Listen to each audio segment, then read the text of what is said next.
Mesdames, Messieurs, bonsoir et bienvenue dans cette édition. En plus de fédérer les politiques de construction des infrastructures routières de ses États membres et de les accompagner dans leur mise en œuvre, l'Union économique et monétaire ouest-africaine s'intéresse maintenant à leur entretien. Elle a ouvert ce matin à Lomé une réunion sur le sujet. Les experts qui y prennent part planchent sur 50 années de système d'entretien routier dans l'espace UEMOA.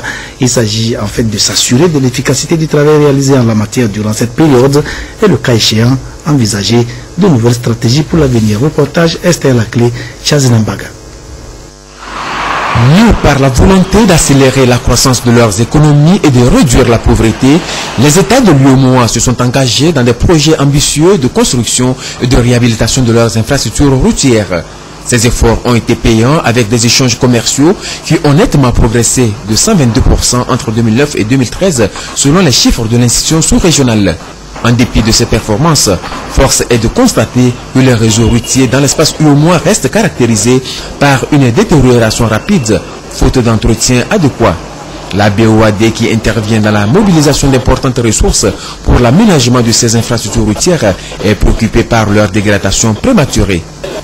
L'étude sur l'entretien routier dans les pays de l'Union, bilan des 50 dernières années perspectives, objet du présent atelier, a été initié pour faire l'état des lieux de l'exécution des travaux d'entretien routier par catégorie de route et par nature des travaux, faire l'état des besoins globaux en entretien routier, le point de satisfaction des dits besoins en fonction de l'évolution du réseau, linéaire, moyen matériel et humain, organisation et gestion, et dégager enfin les perspectives. Le transport routier représente plus de 70% des transactions dans la zone UEMOA. Voilà pourquoi l'étude est assortie de recommandations pour maintenir l'ensemble du réseau routier en bon état afin de faciliter les échanges commerciaux. Il faut s'orienter vers le renforcement des ressources pour le financement de l'entretien routier, notamment avec la commercialisation de la route. Des péages ont commencé à être mis en place, mais il faut renforcer la couverture de l'ensemble des réseaux des pays de l'Union par les postes de péage. L'autre point qui est essentiel, c'est la préservation du réseau. On parle toujours des poids lourds et de leur impact sur la chaussée. Donc l'ensemble des études qui ont été conduites ces dernières années montrent que les États sont amenés à... Il y a une dégradation prématurée des chaussées du fait des poids lourds, des surcharges. Et cela coûte en moyenne 30 à 40 milliards par an aux différents États. En tout cas, la sensibilisation des usagers de la route comme les transporteurs est importante. On ne demande pas de ne pas transporter des marchandises lourdes, mais il faut pouvoir répartir le chargement sur plusieurs essieux de manière à ce que la route ne soit pas endommagée après le passage de ces véhicules-là. Un réseau routier de qualité est un facteur décisif dans l'amélioration de la communication entre les producteurs et les consommateurs, entre les exportateurs et les importateurs et constitue un élément essentiel de la compétitivité. Tout ceci justifie l'intérêt que placent les États membres de l'UEMOA dans la conclusion de cette étude. La préservation du patrimoine routier reste une préoccupation constante, tant pour les bailleurs de fonds que pour nos États. C'est pourquoi la question liée aux réformes, afin de doter les fonds d'entretien routier de ressources pérennes et conséquentes pour leur permettre d'assurer efficacement leur mission, est d'actualité. Les décideurs de la région forment le vœu que cette étude réponde à leurs attentes en apportant des solutions appropriées à la problématique de l'entretien routier, notamment le financement, la programmation et l'absorption des ressources. Les interventions de la BOAD dans le domaine des infrastructures routières dans l'espace UEMOA au 30 juin 2015 s'élèvent à plus de 1284 milliards de francs CFA, soit 37,11% de ces financements. Ce concours a permis de financer environ 40 projets d'aménagement routier pour un linéaire total de 4475 km. Les entreprises togolaises sont-elles compétitives sur le marché international? Les réponses à cette question sont mitigées. Il semble en effet que nos entreprises ont quelques difficultés à s'imposer face à leurs concurrents étrangers. À la Chambre de commerce et d'industrie du Togo, on semble en connaître les raisons. Celle-ci résiderait dans le manque de visibilité des activités et des produits qu'offrent les entreprises togolaises.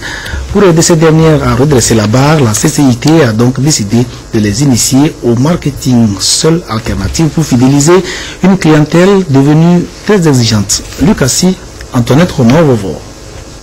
Les sociétés togolaises font aujourd'hui face à une concurrence extérieure très rude sur un marché où la demande est très forte avec une clientèle exigeante en termes de qualité. Pour être compétitif sur le marché sous-régional et international et pour donner plus de visibilité aux entreprises, une remise à niveau des opérateurs économiques sur les nouvelles approches marketing s'avère indispensable. Ceci dans l'objectif de savoir convaincre un prospect pour le convertir en client fidèle. Qu'en est-il alors des entreprises qui se créent aujourd'hui ou qui existent déjà depuis un certain temps? Il faut se renouveler car la concurrence est tellement d'actualité, la concurrence est grande et les nouveaux produits arrivent sur les marchés. Comment faire pour faire la différence? L'appréhension des nouvelles notions et l'application juridique du marketing sont entre autres valeurs promues par cette session de formation initiée par la Chambre du commerce et d'industrie du Togo pour accompagner les entreprises dans leur élan de développement. Nos entreprises ne sont pas compétitives. Si elles ne sont pas compétitives, c'est que le côté de marketing n'est pas vraiment utilisé pour qu'elles puissent être visibles dans la sous-région. Ce que nous voulons, c'est de rendre ces entreprises assez fiables et leur donner les outils nécessaires de pouvoir faire face à leur avenir. La culture de l'excellence, la mise en adéquation des compétences et des besoins pour s'adapter à l'environnement concurrentiel sont des résultats attendus des participants. La Chambre de commerce et d'industrie du Togo inculque des notions de marketing aux entrepreneurs à l'heure où l'Office togolais des recettes, lui, les sensibilise sur le paiement des impôts. Ce lundi, c'est sur les commerçantes et commerçants du marché d'Akoresewa que l'organisme chargé du recouvrement des recettes fiscales au Togo a jeté son dévolu. Ces cadres sont allés ce matin à la rencontre de ces acteurs sur leur lieu d'activité pour leur parler civisme fiscal. Précision, Prudence Zissou. 20 commerçantes du marché d'Akoresewa ciblées par cette sensibilisation de l'Office togolais des recettes OTR sur le civisme fiscal. Une stratégie de proximité pour amener ces contribuables au consentement libre et volontaire à l'impôt. Ces revendeuses ont accueilli favorablement le message et ont saisi l'occasion pour exprimer aux agents de l'OTR leurs préoccupations. Nous saluons cette démarche de l'OTR qui nous amène à payer aisément nos impôts. Le paiement de l'impôt est un devoir civique pour tout citoyen. Nous allons apporter le message aux autres commerçants. Nous sommes avec nos bien-aimés, maman et sœurs du marché d'Akoresewa, avec un seul message. Le consentement libre et volontaire au paiement des impôts selon la capacité contributive de chacune d'entre elles. Ces femmes sont dynamiques, je l'avoue, mais il y a certains aspects du paiement des impôts qu'elles ne comprenaient pas auparavant. Et c'est pour cela que je salue cette initiative de la direction communication et éducation des contribuables qui les amène à mieux s'enquérir du paiement des impôts et des comportements à tenir. Ces femmes ont été aussi sensibilisées sur la nécessité de s'acquitter de leurs impôts à temps pour ne pas subir des pénalités.